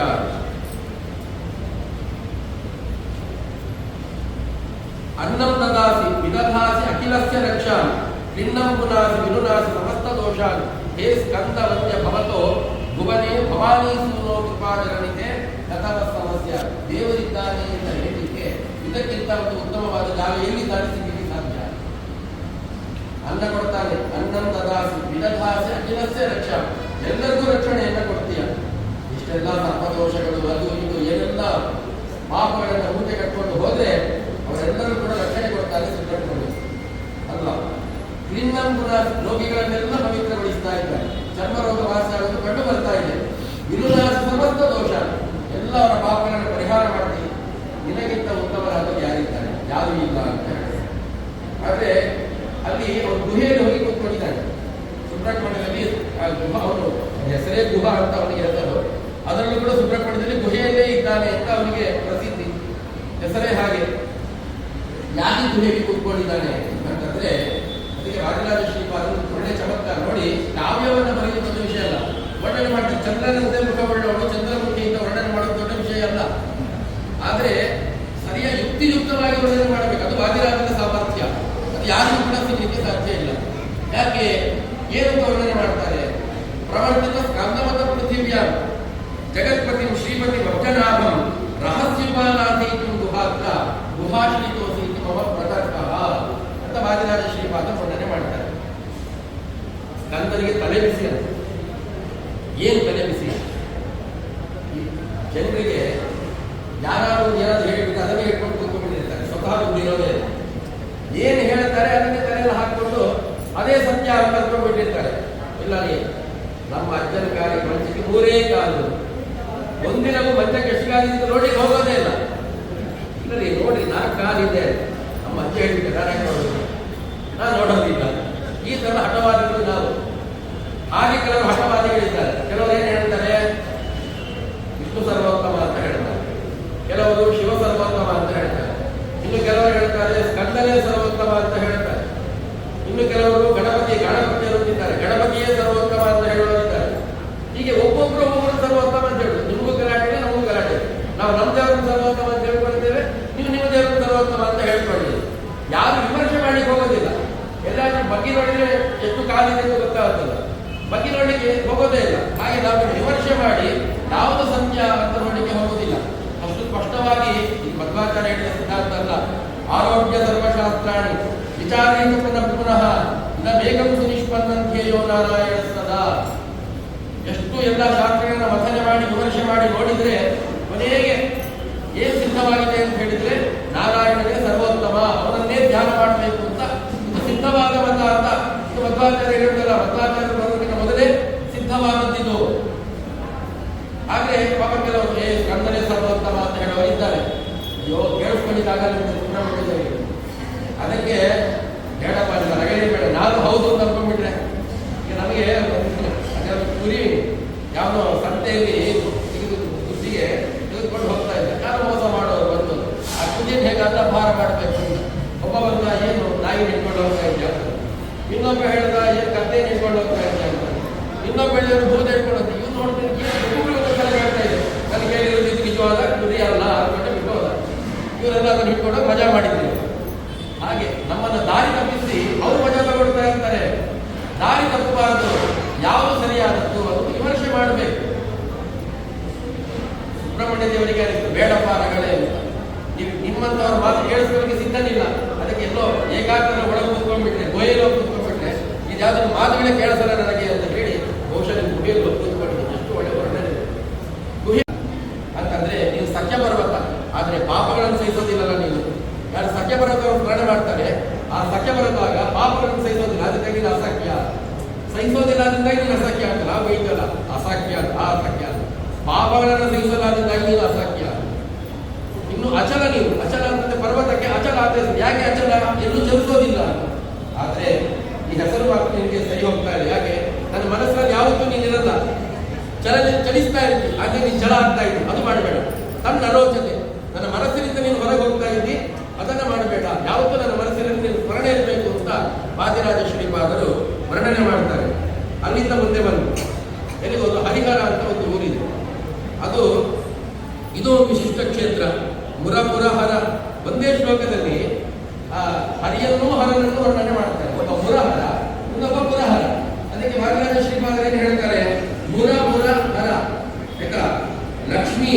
ಪಾರ್ವತಿ ಕೇಟಿ ಲೋಲ, ಲಕ್ಷ್ಮೀ ಲೋಲ ಒಬ್ಬ, ಇವನು ಪಾರ್ವತಿ ಲೋಲ ಅಂತ. ಸುರನ ಸಿಂಹ ಸಿಂಗಾಂಗ ಸಖ್ಯ ಚಕ್ರ ತ್ರಿಶೂಲ. ಆಯ್ತಾ, ಒಬ್ಬನ ಮೈ ನೋಡಿದ್ರೆ ಬಿಳಿ ಅಲ್ಲ ಕಪ್ಪು, ಹಸಿತ. ಇನ್ನೊಬ್ಬನ ಮೈ ನೋಡಿದ್ರೆ ಅದು ಏನಾಗಿದೆ ಬಿಳಿ. ಒಬ್ಬನ ಕೈಗೆ ಚಕ್ರ ಇದೆ, ಇನ್ನೊಬ್ಬನ ಕೈಯಲ್ಲಿ ತ್ರಿಶೂಲ ಇದೆ. ಅದು ಹರಿಹರ ಅಲ್ಲ. ಒಂದು ಕೈಗೆ ಚಕ್ರ, ಇನ್ನೊಂದು ಕೈಯಲ್ಲಿ ತ್ರಿಶೂಲ. ಪರದರ ಗುರುಮೂರ್ತೆ ಪಾವನ ಪಾರಕೀರ್ತೆ, ಇಬ್ಬರು ಗುರುಗಳೇ ನಮಗೆ. ಆಯ್ತಾ, ಹರಿಹರ ತವ ಪಾದಾಂಭೋಗ ಯುಗ್ಮಂ ನಮೋಸ್ಮಿ. ಎಲೆ ಹರನೇ, ಹರಿಯೇ ಹರನೇ, ನಿನ್ನ ಪಾದಕಮಲಗಳನ್ನ ನಾನು ಉಳಿಸ್ತೇನೆ ಅಂತ ವಾದಿರಾಜ ಶ್ರೀಪಾದರು ವರ್ಣನೆ ಮಾಡಿ ಮುಂದೆ ಹೇಳ್ತಾರೆ. ಇಲ್ಲೂ ದ್ವೈತವನ್ನು ಸಮರ್ಥನೆ ಮಾಡ್ತಾರೆ. ಇಲ್ಲಿಯ ಕಥೆ ಏನು ಅಂತ ಹೇಳಿದ್ರೆ, ಒಬ್ಬ ದುಷ್ಟ ಇದ್ದ ಅಸುರ. ಅವನು ಏನ್ ತಿಳ್ಕೊಂಡ್ಬಿಟ್ಟಿದ್ದ, ಒಂದು ಶರೀರದಲ್ಲಿ ಒಬ್ಬರೇ ಅಲ್ವಾ, ನಮ್ಮ ಶರೀರ ಇನ್ನೊಂದಿದ್ದಾರೆ, ಒಬ್ಬರಿಗೆ ರೆಡಿ ಇಲ್ಲ, ನಾನು ಅಂತ ಹೇಳುವ ನಾವು, ಹೌದಲ್ವಾ? ಅವನು ಹಾಗೆ ತಿಳ್ಕೊಂಡಿದ್ದ, ಒಂದು ಶರೀರದಲ್ಲಿ ಒಬ್ಬರೇ ಇರೋದು ಅಂತ. ಅವನೇನ್ ಕೇಳ್ಕೊಂಡಿದ್ದ ವರ ಅಂತ ಹೇಳಿದ್ರೆ, ಯಥೇಕೇನ ನವಜ್ಯೋನಿಹಿ, ನನ್ನನ್ನು ಒಬ್ರು ಸಾಯಿಸುವಾಗೆ ಇಲ್ಲ. ಹಾಗೆ ಅಂತ ಹೇಳಿ ಇಬ್ರು ಬಂದು ಸಾಯಿಸುವಾಗೂ ಇಲ್ಲ. ಇಬ್ರು ಒಂದೇ ಶರೀರದಲ್ಲಿ ಇದ್ಕೊಂಡು ಬಂದು ಸಾಯಿಸ್ತಾರೆ ಅಂದ್ರೆ ಓಕೆ ಅಂತ ಹೇಳಿದ್ದ ಅವನೊಬ್ಬ ಬೆಲ್ಲ. ಅದಕ್ಕೆ ಮಾಯೆಯನ್ನು ತಮ್ಮ ತಲೆಗಿಳಿಸ್ತಾ ಇರ್ತಾರೆ. ಒಂದು ಶರೀರದಲ್ಲಿ ಇಬ್ಬರಿಗೆ ಹೇಗೆ ಸಾಧ್ಯ ಅಲ್ವಾ? ಒಬ್ಬರು ಅಲ್ಲ, ಸಹಜ ಅದು. ಸಾಮಾನ್ಯ ಒಂದು ಶರೀರದಲ್ಲಿ ಇಬ್ಬರು ಇರೋದು ಸುಲಭ ಅಲ್ಲ. ಇಬ್ಬರು ಇದ್ದಾರೆ ತಿಳ್ಕೊಳ್ಳಿ, ಒಬ್ಬ ಹೀಗೆ ಹೋಗ್ಬೇಕು ಅನ್ಕೊಳ್ತಾನೆ, ಇನ್ನು ಹೀಗೆ ಹೋಗ್ಬೇಕು ಅನ್ಕೊಳ್ತಾನೆ, ಎಷ್ಟು ಕಷ್ಟ. ಆದ್ರೆ ಅವ್ರು ವಿಚಾರ ಮಾಡಿದ್ರು ರಾಜಕಾರಣ, ಇದು ತಪ್ಪು, ಒಂದು ಶರೀರದಲ್ಲಿ ಒಬ್ಬರೇ ಇರೋದು ಅಂತ ಅವ್ರು ವಿಚಾರ ಮಾಡಿದ್ದ. ಅದಕ್ಕೆ ದ್ರೌಪದಿ ಗಣಪತಿತ್ವವನ್ನು ಹೇಳಬೇಕಾದ್ರೆ ಆಚಾರ್ಯ ಬ್ರಹ್ಮಶ್ಲೋಕಗಳಲ್ಲಿ ಹೇಳ್ತಾರೆ. ಅದನ್ನೆಲ್ಲ 5 ಜನ ಸ್ತ್ರೀಯರು, ದೇವತಾ ಪ್ರಿಯರು ದ್ರೌಪದಿ ದೇವಿಗೆ ಪ್ರಾರ್ಥನೆ ಮಾಡಿಕೊಂಡು ತಪಸ್ಸು ಮಾಡ್ತಾ ಇದ್ರು. ಯಾಕೆ ತಪಸ್ಸು ಮಾಡ್ತಾ ಇದ್ರು? ಸುಮ್ಮನೆ ತಪಸ್ಸು ಮಾಡ್ತಾರಲ್ಲ, ಐಗಮತ್ವ ಹಿಂದಿಗೋಸ್ಕರ ಎಲ್ಲರ ಮನಸ್ಸಿನ ಆಲೋಚನೆ ಒಂದೇ ನಿಲ್ಲಬೇಕು ಅಂತ ತಪಸ್ಸು ಮಾಡ್ತಾ ಇದ್ರು. ಭಾರತೀಯ ದೇವಿ ಹಾಗೆ ಒಬ್ಬೊಬ್ಬರದ್ದು, ಒಬ್ಬರು ನೀರು ಕುಡಿಬೇಕು ಅಂತ, ಒಬ್ಬರು ಉಪ್ಪಿನಕಾಯಿ ತಿನ್ನಬೇಕು ಅಂತ, ಇನ್ನೊಬ್ಬರು ಎಲ್ಲೋ ಪರಿಸ್ಥಿತಿ ಹಾಗಾಗಬಾರ್ದು. ಕೊನೆಗಾಲ ಸಮಸ್ಯೆ ಎಲ್ಲರೂ ತಪಸ್ಸು ಮಾಡಿದ್ರು. ಅದಕ್ಕೆ ಪ್ರತ್ಯಕ್ಷ ಅದ ಕೇಳಿ ಎಲ್ಲರೂ ತನಗೆ ಬದಿಬೇಕು, ಐದು ಜನ ತಪಸ್ಸು ಮಾಡಿದ್ರು. 5 ಜನ ವರ ಹೇಳಿದ್ರು. ಅಂತ 5 ವರ ಕೊಟ್ಟ ರುದ್ರ. ಅದಕ್ಕೆ 5 ಜನ ಬಗ್ಗೆ ಇದರ ಅರ್ಥನೇ ಆಗಲ್ಲ ನಮಗೆ, ಹೌದಲ್ಲ? ಹಾಗಾಗಿ ಅವರು ವಿಚಾರ ಮಾಡಿದ, ಅದಕ್ಕೆ ಸಾಧ್ಯ ಒಂದು ಶರೀರದಲ್ಲಿ ಇಬ್ಬರಿದೆ, ಹಂಗೆ ಸಾಧ್ಯವೇ ಇಲ್ಲ ಅಂತ ಹೇಳಿದ್ರೆ ಒಂದೇ ಶರೀರದಲ್ಲಿ ಇಬ್ಬರಿಗೆ ಒಂದು ಹೇಳ್ತಾ ಇದ್ದಾರೆ ಅಂದ್ರೆ ಓಕೆ ಅಂತ ಹೇಳ್ಕೊಂಡಿದ್ವಿ. ಅದಕ್ಕೆ ಹರಿಹರ ಏನ್ ಮಾಡಿದ್ರು, ಒಂದೇ ಶರೀರದಲ್ಲಿ ಇಬ್ಬರು ಸಾಯಿಸಿದ್ರು. ಒಂದು ವೇಳೆ ಒಬ್ಬನೇ ಆಗಿದ್ರೆ ಆವಾಗ ಏನಾಗ್ತಿತ್ತು, ಅವರು ಸಾಯ್ತಾ ಇರಲಿಲ್ಲ, ಇವರೇ ಸಾಯ್ಬೇಕಾಗಿತ್ತು. ವಾದಿರಾಜ ಹೇಳ್ತಾರೆ, ಯದಾ ಏಕೇನ ನವಜ್ಯೋರಿಹಿ, ಒಬ್ಬನಿಂದಲೇ ಸಾವಿಲ್ಲಾದ್ರಿಂದಾಗಿ ಹರಿಹರರಿಬ್ರು ಬಂದು ಸಾಯಿಸಿದ್ರು. ಇಲ್ಲದೆ ಹೋಗಿದ್ರೆ ಹರಿಹರರಿಗೆ ಅಪಜಯ ಬರಬೇಕಾಗಿತ್ತು. ಆದ್ದರಿಂದಾಗಿ ದ್ವೈತ ಸಿದ್ಧಾಂತ ಸರಿ ಅಂತ ವಾದಿರಾಜ ಶ್ರೀಪಾದರು ವರ್ಣನೆ ಮಾಡುತ್ತಾ ಇದ್ದಾರೆ. ಒಂದೇ ಶರೀರದಲ್ಲಿದ್ರು ಹರಿಹರರು ಬೇರೆ. ತಥಾ ಹರಿಹರವು ಭಿನ್ನತರಾವಪಿ ಏಕಮೂರ್ತಿಗಳು, ಇಬ್ರು ಬೇರೆ ಆದರೂ ಕೂಡ ಒಂದೇ ಮೂರ್ತಿಯಲ್ಲಿ ಇಬ್ರು ಸನ್ನಿಹಿತರಾಗಿದ್ದಾರೆ ಅಂತ ವರ್ಣನೆ ಮಾಡ್ತಾ ಇದ್ದಾರೆ. ಗುರುಗಳು ಭಾಷೆ ಹೇಳ್ತಾ ಇದ್ದಾರೆ. ಈ ಹರಿಹರದ ಅಂದ್ರೆ ಶೈವ ವೈಷ್ಣವ ಜಗಳಗಳೆಲ್ಲ ಆಗ್ತಾ ಇದೆ. ನಾವೆಲ್ಲೇ ಆದ ದೇವರಿಗೆ ಪೂಜೆ ಮಾಡಬೇಕಾದ್ರೆ ಹರಿಗೆ ಪೂಜೆ ಆಗಬಾರ್ದು ಅಂತ ಹೇಳಿ ಒಂದು ದಾರವನ್ನ ಇಡಿಬಿಡ್ತಾ ಇದ್ದಾರೆ. ಇಡಿಬಿಟ್ಟು ಹರನಿಗೆ ಮಾತ್ರ ಅಭಿಷೇಕ, ಹರಿಗಿದ್ರೆ ಇಲ್ಲ. ಎಲ್ಲ ಪೂಜೆ ಮಾಡಿದಂತೆ ಅರ್ಚಕರಿಗೆ ಸಮಸ್ಯೆ ಆಗಿರುತ್ತೆ. ಆದ್ರೆ ಧೂಪ ಮಾಡ್ಬೇಕಾದ್ರೆ ಸಮಸ್ಯೆ ಆಗಿರುತ್ತೆ. ಏನೇ ಮಾಡಿದ್ರು ಧೂಪ ಹೂಗಳು ಹೋಗ್ಬಿಡ್ತಾರ ಅಂತ. ಅದಕ್ಕೆ ಏನ್ ಮಾಡಿದ್ರು ಅಂದ್ರೆ ಜಾಡ ಅರ್ಚಕರು 10 ಕೆಜಿ ಹೂಗಳಿಗೆ ಬಿಟ್ಟಿದ್ದಾರೆ. ಅಂದ್ರೆ ಅದರಲ್ಲೂ ನಷ್ಟ ಇರ್ತದೆ. ಹರಿಹರರು ಒಂದೇ ಅಂತ ಹೇಳ್ತಾರೆ, ಕೊನೆಗೆ ಅವರೇ ನರಸರಲ್ಲಿ ಅವರೇ ಅಂತ ಯಾವಾಗ ಹರನಿಗೆ ಪೂಜೆ, ಹರಿಗೆ ಪೂಜೆ ಇಲ್ಲ. ಕೊನೆಗೆ ಏನಪ್ಪ ದಿನ ಪ್ರಾರ್ಥನೆ ಮಾಡ್ತೀನಿ, ದರ್ಶನವಾಗ ನನಗೆ ಅಂದಾಗ ಹರನನ್ನು ಪ್ರಾರ್ಥನೆ ಮಾಡಿದ್ರು. ಹರಿ ಪ್ರತ್ಯಕ್ಷರಾಗಿರ್ತಾನೆ. ಅಯ್ಯೋ ನಾನು ಕರೆದದ್ದು ಹರನನ್ನು ನೀನಾಗಿ ಪ್ರತ್ಯಕ್ಷರಾಗಿರ್ತಂತೆ. ಹರಿ ಪೂಜೆ ಮಾಡ್ತಾ ಇದ್ದು ಹರನಿಗೆ, ಆದ್ರೆ ನನಗೆ ಹರಿಗೆ ಸಿಗಬಾರ್ದು, ಹರಿಗೆ ಸಿಗಬಾರ್ದು. ನನ್ನದೇ ಚಿಂತೆ ಮಾಡಿದ್ರೆ ನನ್ನನ್ನು ಕರೆದದ್ದು ನನ್ನನ್ನೇ ಚಿಂತನೆ ಮಾಡಿ ನಾನು ಪ್ರತ್ಯಕ್ಷನಾದೆ. ಇದೆಲ್ಲ ಯಾಕೆ ಹೇಳ್ಬೇಕಂದ್ರೆ ಅದಕ್ಕೆ ಹರಿಹರರಿಗೆ ಸಾಮ್ಯವೇನೆ ಹೇಳಿ ರುಕ್ಮಿಣಿ ಪುರಂದರ ವಿಠಲ ಸರ್ವೋತ್ತಮ ಹೇಳಿ ಪಾರ್ವತಿ ಅಂತ ಪುರಂದರದಾಸರು ಇದೆಲ್ಲ ಶೈವ ವೈಷ್ಣವ ಜಗಳಗಳನ್ನ ಆಯ್ತಾ ಇಟ್ಕೊಂಡು ಒಂದು ಪದ್ಯ ಮಾಡಿದ್ದಾರೆ. ಇದೆಲ್ಲ ನೀವು ಮಾಡ್ತಕ್ಕಂಥದ್ದು ತುಂಬಾ ಸಣ್ಣ ಸಣ್ಣದಾದಂತಹ ಜಗಳಗಳು ಅರ್ಥವೇ ಇಲ್ಲ. ಜಗಳ ಮಾಡಬೇಡಿ. ನರನೇರನ್ನೇ ಕಪ್ಪು ಮೈಯವ ನ್ಯಾತರ ಚೆಲುವಾಣೆ, ಕರಿಯ ಗೆಳೆಯ ಗೋಗಿಗಿಂತ ಉತ್ತಮನರವೇನೆ ಅಂತ ಹೀಗೆ ಒಂದು ದೊಡ್ಡ ಪದ್ಯವನ್ನೇ ಪುರಂದರದಾಸರು ಮಾಡಿದ್ದಾರೆ. ಹರಿಹರರಿಗೆ ಭೇದ ಇದೆ, ಅದರಲ್ಲಿ ಪುರಂದರ ವಿಠಲ ಸರ್ವೋತ್ತಮರಾಗಿದ್ದಾರೆ ಅಂತಕ್ಕಂಥ ಚಿಂತನೆಯನ್ನ ವಾದಿರಾಜ ಶ್ರೀಪಾದರು ವರ್ಣನೆ ಮಾಡ್ತಾರೆ.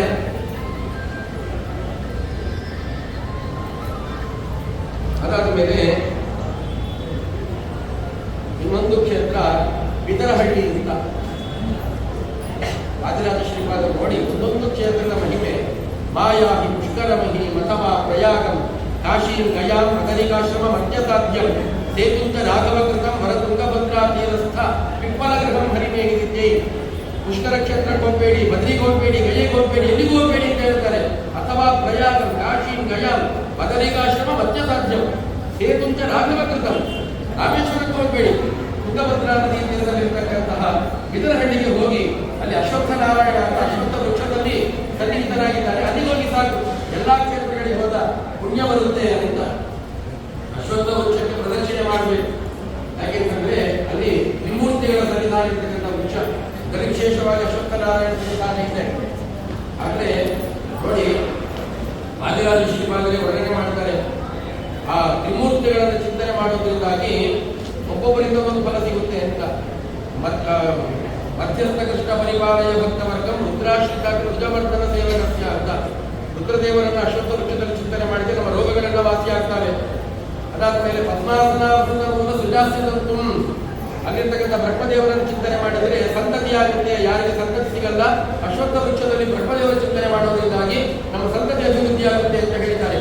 ಆ ಎರಡನ್ನೂ ಕೂಡ ಬಂದ ರೋಗ ಪರಿಹಾರದ ಮೇಲೆ ಶರೀರವನ್ನು ರಕ್ಷಣೆ ಮಾಡುವುದು, ಸಂತತಿಯನ್ನು ರಕ್ಷಣೆ ಮಾಡುವುದು ನಮ್ಮ ನಾರಾಯಣ ಮಾಡ್ತಾನೆ ಅಂತ ವಾದಿರಾಜ ಶ್ರೀಪಾದರು ವರ್ಣನೆ ಮಾಡಿದ್ದಾರೆ. ಅಂತಹ ತ್ರಿವಿಕ್ರಮರನ್ನ ನಾನು ಸ್ಮರಣೆ ಮಾಡ್ತೇನೆ ಅಂತ ಈ ಸಂದರ್ಭದಲ್ಲಿ ವಾದಿರಾಜ ಶ್ರೀಪಾದರು ವರ್ಣನೆ ಮಾಡ್ತಾ ಇದ್ದಾರೆ ಎನ್ನುವಲ್ಲಿಗೆ ನನ್ನ ಮಾತನ್ನು ಮುಕ್ತಾಯಗೊಳಿಸ್ತೇನೆ.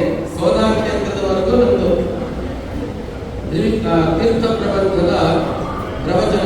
ನಾನು ಪ್ರವಚನ ಮಾಡಿದ್ದೇನೆ ಅಂತ ಹೇಳಿದ್ರೆ ಅದು ಸರಿ ಆಗುದಿಲ್ಲ. ಯಾಕೆ ಅಂತ ಹೇಳಿದ್ರೆ ನಾನು ಪ್ರತಿಯೊಂದು ಶ್ಲೋಕದ ಅನುವಾದ ಮಾಡಲಿಕ್ಕೆ ಪ್ರಯತ್ನ ಮಾಡಿದ್ದೇನೆ.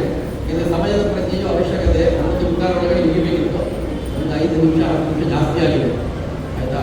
ಏನಂದ್ರೆ ವಾದಿರಾಜರ ವಿಶೇಷ ಒಂದು ದೊಡ್ಡದಾದ ಉಪಕ್ರಮ, ತೀರ್ಥಕ್ಷೇತ್ರಗಳ ಯಾತ್ರೆಯನ್ನು ಮಾಡಿ ಯಾರೂ ಮಾಡದೇ ಇರತಕ್ಕಂಥ ದೊಡ್ಡ ಸಾಧನೆ ವಾದಿರಾಜರು ಅಂತ ಹೇಳಿದ್ದೇನೆ. ಯಾರೂ ಮಾಡಲಿಲ್ಲ ಪ್ರಪಂಚದಲ್ಲಿ. ಯಾವ ಒಂದು ಜಾತಿ ಮತದವರು ಕೂಡ ಇಂಥ ಒಂದು ಸಾಹಸವನ್ನು ಮಾಡಲಿಲ್ಲ. ಒಂದು ಎಲ್ಲಾ ತೀರ್ಥಕ್ಷೇತ್ರಗಳ ವರ್ಣನೆಯನ್ನು ಮಾಡಿ ನಮಗೊಂದು ಕೈಪಿಡಿಯನ್ನು ಕೊಟ್ಟು, ಆಯ್ತಾ, ಒಂದು ಮಾರ್ಗದರ್ಶನ ಮಾಡಿರ್ತಕ್ಕಂಥವ್ರು ವಾದಿರಾಜ ಶ್ರೀಪಾದರು ಅಂತ ಹೇಳಿದ್ರೆ ಅದು ಅತಿಶಯೋಕ್ತಿ ಅಲ್ವೇ ಇಲ್ಲ. ಯಾಕೆಂದ್ರೆ ಅವರು ಪ್ರಾರ್ಥನೆ ಮಾಡದಿದ್ದು ಅವ್ರು ಹೇಳ ಹರಿಗ್ರೀವದಯ ಸಿಂಧು ಅದ್ಭುತ ಭವಾಂಬುದಿಗೆ ಪ್ರಬಂಧಂ ಅಪ್ರತಿದ್ವಂದ್ವಂ ಗರೋತ್ವೇನ ಮನೆಯನ್ನ ಸಂಬಂಧ. ಈ ನನ್ನ ಗ್ರಂಥವನ್ನ ಅಸದೃಶವನ್ನಾಗಿ ಮಾಡಿ ಅಂತ ಪ್ರಾರ್ಥನೆ ಮಾಡಿದ ಹರಿಗ್ರೀವದಲ್ಲಿ. ಅದಕ್ಕೆ ನೋಡಿ ಇವತ್ತಿಗೂ ಯಾರು ಕೂಡ ಆ ಸಾಹಸವನ್ನು ಮಾಡಲಿಕ್ಕೆ ಮಾಡಲೇ ಇಲ್ಲ, ಮಾಡಲಿಕ್ಕೆ ಬಿಟ್ಟು ಇಲ್ಲ ದೇವರು ಹಯಗ್ರೀವ ದೇವರು. ಯಾಕೆಂದ್ರೆ ಹಯಗ್ರೀವ ದೇವರು ವಾದಿರಾಜರು ಮಾತ್ರ ಒಂದೊಂದು ಅಂತ ಹೇಳ್ತಾರಲ್ಲ, ಹಾಗೆ ಅದು ವಾದಿರಾಜರಿಗೆ ಮಾತ್ರ ಸಾಧ್ಯವಾಯಿತು. ಅಂತಹ ವಾದಿರಾಜರ ಮಧ್ಯಾರಾಧನೆಯ ಪರ್ವಕಾಲದಲ್ಲಿ ನಾವೆಲ್ಲರೂ ಕೂಡ ಇಲ್ಲಿ ಸೇರಿಕೊಂಡಿದ್ದೇವೆ. ಅನೇಕ ತೀರ್ಥಗಳಲ್ಲಿ ನಾವು ಕೂಡ ಇವತ್ತು ನಿಂತು ಪುನೀತರಾಗಿದ್ದೇವೆ. ಆ ಕ್ಷೇತ್ರಕ್ಕೆ ಹೋದ್ರೇನೆ ನಾವು ಪುನೀತರಾದಾಗಲ್ಲ, ಆ ಕ್ಷೇತ್ರಗಳನ್ನು ಸ್ಮರಣೆ ಮಾಡಿದರೂ ಕೂಡ ನಾವು ಪುನೀತರಾದ ಹಾಗೆ. ಅಂತಹ ಒಂದು ದೊಡ್ಡ ಸೌಭಾಗ್ಯವನ್ನು ಕಳಿಸಿರ್ತಕ್ಕಂತಹ ಭಾವಿ ಸಮೀರರಾದ ವಾದಿರಾಜರ ಒಂದು ಮಧ್ಯಾರಾಧನಾ ಪರ್ವಕಾಲದಲ್ಲಿ ಈ ಒಂದು ನಮ್ಮ ಚೆನ್ನೈಯ ಸೋದೆಮಠದಲ್ಲಿ ಗುರುಗಳಾದ ವಿಶ್ವವಲ್ಲಭ ತೀರ್ಥರ ಆಜ್ಞಾನುಸಾರವಾಗಿ ನಮ್ಮ ಮಧುಸೂದನ ಭಟ್ಟವರು ಒಳ್ಳೆಯ ರೀತಿಯಲ್ಲಿ ಈ ಕಾರ್ಯಕ್ರಮವನ್ನು ಆಯೋಜನೆ ಮಾಡ್ತಾ ದೊಡ್ಡ ಪಂಡಿತ ಸಮೂಹ ಇದ್ದರೂ ಕೂಡ ನಮ್ಮ ಮಠಕ್ಕೆ ಬಂದು ಇಂದು ಒಂದು ದಿನ ಪೂಜೆ ಮಾಡಿದವರು ಅಭಿಮಾನದಲ್ಲಿ ಕರೆಸಿ ನಮಗೆ ಮತ್ತು ಈ ವರ್ಷವೂ ಕೂಡ ಅವಕಾಶವನ್ನು ಕೊಟ್ಟು ಇನ್ನೊಂದು 4 ಗುರುಗಳು ಮಾಡಿ ಉಪದೇಶವನ್ನು ಭಗವಂತನಿಗೆ ಸಮರ್ಪಣೆ ಮಾಡುವ ಯೋಗ ಭಾಗ್ಯವನ್ನು ಕರುಣಿಸಿಕೊಟ್ಟಿದ್ದಾರೆ. ಅವರಿಗೆ ಹಾಗೆ ಗುರುಗಳಾದ ವಿಶ್ವವಲ್ಲಭ ತೀರ್ಥರಿಗೆ ಹಾಗೆ ಕ್ಷೇತ್ರ ಸ್ವಾಮಿಯಾದ ಆದಿರಾಜರು ಭಾರತೀಯರು ವೈದ್ಯರಿಗೆ ನನ್ನ ಮಾತನ್ನು ಮುಕ್ತಾಯಗೊಳಿಸುತ್ತೇನೆ.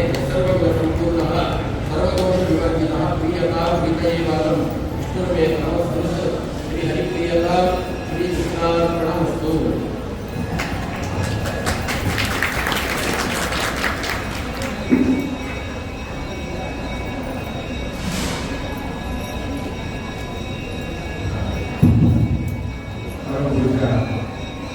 ನಮ್ಮ ಗುರುಗಳಾದಂತಹ ಶ್ರೀ ವಿಶ್ವವಲ್ಲಭ ತೀರ್ಥರ ಅನುಗ್ರಹ ಮತ್ತು ಆಶೀರ್ವಾದದಿಂದ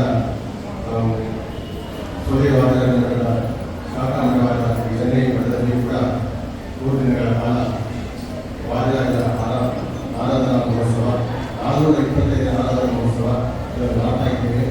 ಎಲ್ಲರೂ ಆಗಮಿಸಿದ್ದೀರಿ, ಸಂತೋಷ ಆಗ್ತಾ ಇದೆ. ಹಾಗೆ ಇವತ್ತು ಮಧ್ಯಾಹ್ನ ಈ ಬೆಳಗಿನ ಜಾವ ವೈಶಾಖ ದಿನ ನಡೆಯುವಂಥದ್ದು ಲಕ್ಷ್ಮೀ ಶೋಭಾನೆ ಹಾಗೆ ವಾದಿರಾಜ ವೃತ್ತಿಗಳನ್ನೆಲ್ಲ ಹಾಗೆ ಶ್ರೀಶೈಲವನ್ನು ಪಾರಾಯಣ ಮಾಡಿದ್ದಾರೆ. ಅವರಿಗೆ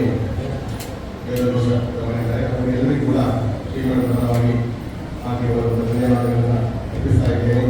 ಅದೇ ರೀತಿ ಇವತ್ತು ಸಾಯಂಕಾಲ 5:30 ನಮ್ಮ ಮಠದಲ್ಲಿ ಸ್ವರ ಸನ್ನಿಧಿ ಅವರ ಒಂದು ಮ್ಯೂಸಿಕ್ ಸ್ಕೂಲ್ ಇದೆ. ಅವರದ್ದು ರಾಜೇಶ್ವರಿ ಹಾಗೂ ಅವರ ವಿದ್ಯಾರ್ಥಿಗಳ ಬಂದು ಇಲ್ಲಿ ಒಂದು ಸ್ವರ ಸನ್ನಿಧಿ ಅವರ ಒಂದು ಸಂಗೀತ ಕಾರ್ಯಕ್ರಮ ನಡೆಸ್ತಾ ಇದ್ದಾರೆ.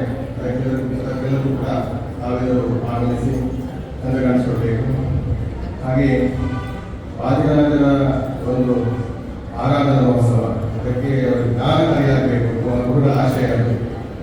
ಅದೇ ರೀತಿ ಅವರು ವಾದಿರಾಜರ ಅನೇಕ ಗ್ರಂಥಗಳನ್ನು ಬರೆದಿದ್ದಾರೆ. ಯಾವುದು ಅದನ್ನು ಸೆಲೆಕ್ಟ್ ಮಾಡುವುದು ಕಷ್ಟ. ಹಾಗೆ ವಾದಿರಾಜರ ಆ ಜ್ಞಾನಕಾರಿ ಆಗಬೇಕು ಅಂತ ಹೇಳಿ ನಮ್ಮ ಗುರುಗಳಾದಂತಹ ಧನಂಜಯಾಚಾರ್ಯರು ಬಂದಾಗ ಅವರು ನಮ್ಮದೆಲ್ಲ ತೀರ್ಥಕ್ಷೇತ್ರ ಕರ್ಕೊಂಡು ಹೋಗ್ತಾರೆ ಅಂತ ಹೇಳಿ ತೀರ್ಥ ಪ್ರಬಂಧ ಅದನ್ನು ಆಯ್ಕೆ ಮಾಡಿ 2 ದಿವಸಗಳ ಕಾಲ ಈ ಜ್ಞಾನದ ಉಪದೇಶವನ್ನು ಕಾರ್ಯವನ್ನು ಮಾಡಿದ್ದಾರೆ. ಅವರಿಗೆ ಅದೇ ರೀತಿ ಅವರು ಬಹಳ ವರ್ಷ ಕೊಡ್ತಾ ಇದ್ದಾರೆ. ಅವರಿಗೆ ಆರಾಧನೆ ಅಂತ ಹೇಳ್ತಾರೆ. ಪ್ರತಿ ವರ್ಷ ಮಧ್ಯಾಹ್ನ ಅಂತ ಹೇಳಿದರೆ ಪ್ರತಿ ವರ್ಷ ಬರ್ತಾರೆ ಅವರು. ಹೀಗೆ ಎಲ್ಲರೂ ಮಾಡ್ತಾರೆ. ಅಂತಹ ಧನಂಜಯಾಚಾರ್ಯರಿಗೆ ನಮ್ಮ ಶ್ರೀಗಳ ಪರವಾಗಿ ಹಾರ್ದಿಕವಾದಂತಹ ಧನ್ಯವಾದಗಳನ್ನು ಅರ್ಪಿಸಿ ಅವರಿಗೆ ನನ್ನ ಗೌರವವನ್ನು ಕೊಡುತ್ತಾರೆ.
ಶ್ರೀವತ್ಸಗೋತ್ರೋದ್ಭವಸ್ಯ ಶ್ರವಣನಕ್ಷತ್ರೆ ಮಕರರಾಶೋದस्य ಶೇಷಗಿರಿರಾವನಾಮಧೇಯಸ್ಯಾತಃ ಕುಟುಂಬಸ್ಯ ಒಂದು ನಿಮಿಷ ಕೌಶಿಕಗೋತ್ರೋದ್ಭವಸ್ಯ ಪುರಫಲ್ಗುಣರಾಶೋದस्य ರಾಘವೇಂದ್ರನಾಮಧೇಯಸ್ಯಾತಃ ಕುಟುಂಬಸ್ಯ ನೀವು ಹೇಳಿ ಗೋತ್ರ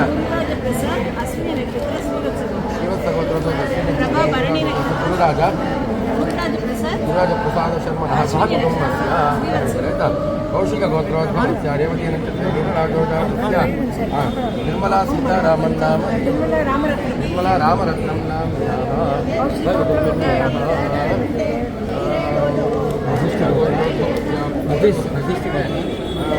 ರಾಶಿ ಗೊತ್ತಿಲ್ಲ ಮಿಥುನ ರಾಶಿ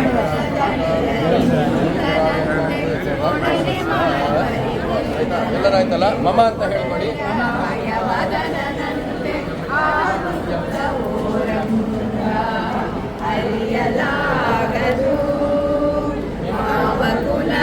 ಅವಕುಲವೆಂದರಿಯಲಾಗದು ಗೋವಕಾಯನಂತೆ ದೇವಲೋಕದ ಪಾರಿಜಾತ ವಸತಿಗೆ ಅಂಜನಂತೆ ಅವಕುಲ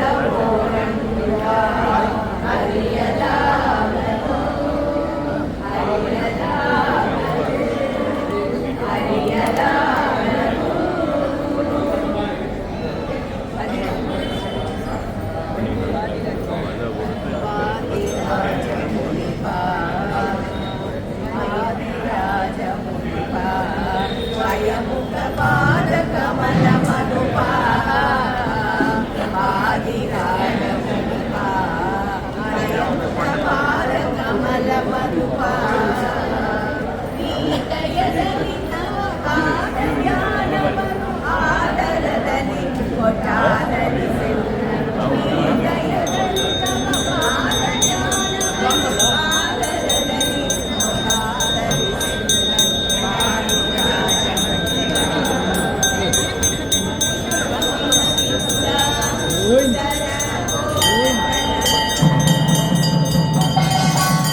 मध्ये ಅಣ್ಣ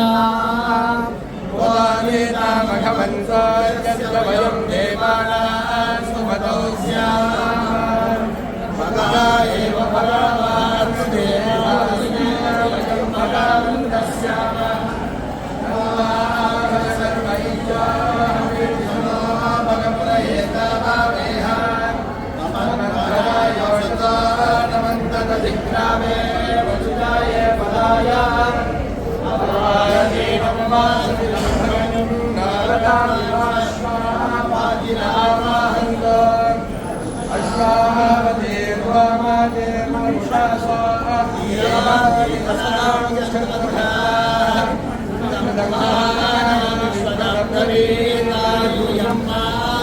सदा तं धमित्योपते वृषण्डज्ञे विश्वान्यर्यमान् इडत्पदे समिध्यते सनोपसोन्यापादान् सङ्गच्छध्वं सम्पादध्वं सम्भोमनां निजानताम् देवाभागं यथा पूर्वे निञ्जानानामुपासाते समानो मन्त्रसमेतिः समाने सामानं मनः सह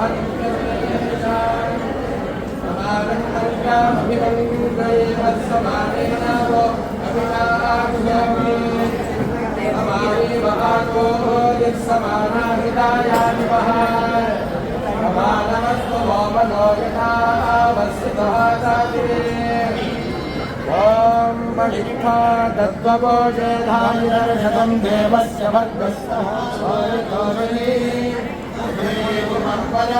साधाते मतिर्दस्य धेनाः सकृताः शुक्षावगुप्यसमान् नित्य आशाये द्वितीयमवदर्शनिवासुमानुषो द्वितीयामस्य वृषभस्यातो हसेवः प्रमतिर्यजयन्मनयोजानाः निर्यये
ಆದಿ ಗುರುಗಳ ಹರಿ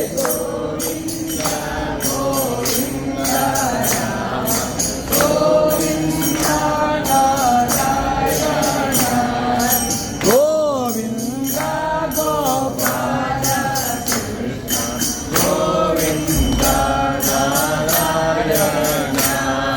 ಗೋವಿಂದ ಕಡಗಲು ನೀನೋ ಸಹಿತ ಹಡಗೆ ಒಳಗಿಂದ ಬಂದಾನ ಬಿಡದೆ ಭಕ್ತರ ಒಡನೆ ಪಾಯಿಪ ಗಂಗಾ ಉಡುಪಿನ ದೇಶಾನ ಹರಿ ಗೋವಿಂದ ಗೋವಿಂದ ರಾಮ ಗೋವಿಂದ ನಾರಾಯಣ ಗೋವಿಂದ ಗೋಪಾಲ ಕೃಷ್ಣ ಗೋವಿಂದ ನಾರಾಯಣ ಎಲ್ಲ ದೊಡ್ಡ ಮಧುರ